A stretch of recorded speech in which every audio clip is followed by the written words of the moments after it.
Isa ka bang walang lock profile sa iyong account na kahit updated naman na iyong Facebook apps, wala pa rin itong lock profile? Alam mo ba na may ibang paraan na parang nakalock na rin iyong account na hindi makikita ng hindi mo friend sa Facebook ang iyong mga post? Kahit matagal mo na itong public post, ay hindi pa rin makikita ng hindi mo friends. Ibig sabihin, parang nakalock pa rin ang iyong profile. Kung gusto mong malaman, panoorin mo ang video na to. Pero bago na lahat, kung gusto mo ganitong video, ay huwag mo kalimutang i-follow para updated ka sa mga bago kong video. Una, punta tayo ng Facebook apps. Ayan, kung mapapansin nyo, dito tayo sa isang Facebook profile ko. So, magpo-post lang tayo dito.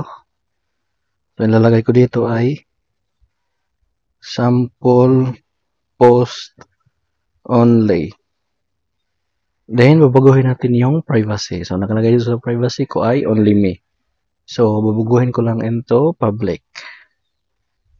Ayan, naka-public na siya. Then, set as default audience. Then, save.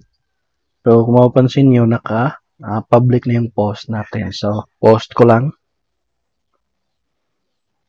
Ayan, naka-post na. Tapos, naka-public. So, popost pa tayo ng isa. So, only. Then, mapapansin nyo, naka-public pa rin siya. Then, ipopost ko lang. Ayan, naka-post na. So, ngayon naman, i-exit tayo. Punta lang ako sa isang Facebook profile ko. Ayan, so kung mapapansin nyo, ito na yung pinost ko sa isang Facebook account ko. Sa only, tsaka sample post only. So, kung mapapansin nyo, hindi kami friends. So, ngayon naman, balik ako sa account ko na to. Ayan, so, andito na tayo sa isang account ko. So, gagawin lang natin para hindi na makikita ng hindi natin friends ang lahat ng nakapublic post. Ang makikita lang nila ay no post available. So, ang gagawin lang natin ay dito sa may upper right side, yung may tatlong linya, pindutin lang to.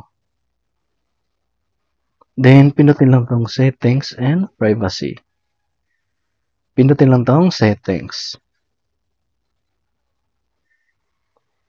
Then, scroll up.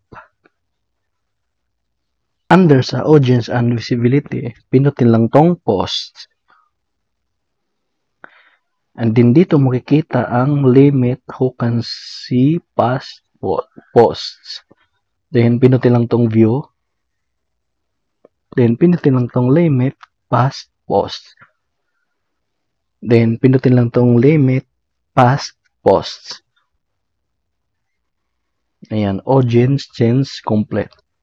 So, ngayon naman, pupunta ako sa timeline ko. Ayan, so kung mapapansin nyo, automatic yung pinost ko, yung privacy ay nagiging friends na lang. Ayan, so kung mapapansin nyo kanina, nakapublic siya itong dalawang post ko na to. So, ngayon naman, punta ako sa isang Facebook profile ko, titignan ko kung makikita ko pa ba to. Ayan, kung mapapansin natin, ay yung makikita lang natin ay yung cover photo ko. So, wala na yung pinost ko na nakapublic. So, ganito na yung makikita ng hindi mo friends sa Facebook. Wala silang makikita na post. O minsan naman makikita nila ay no post available. So, ganun lang kadali.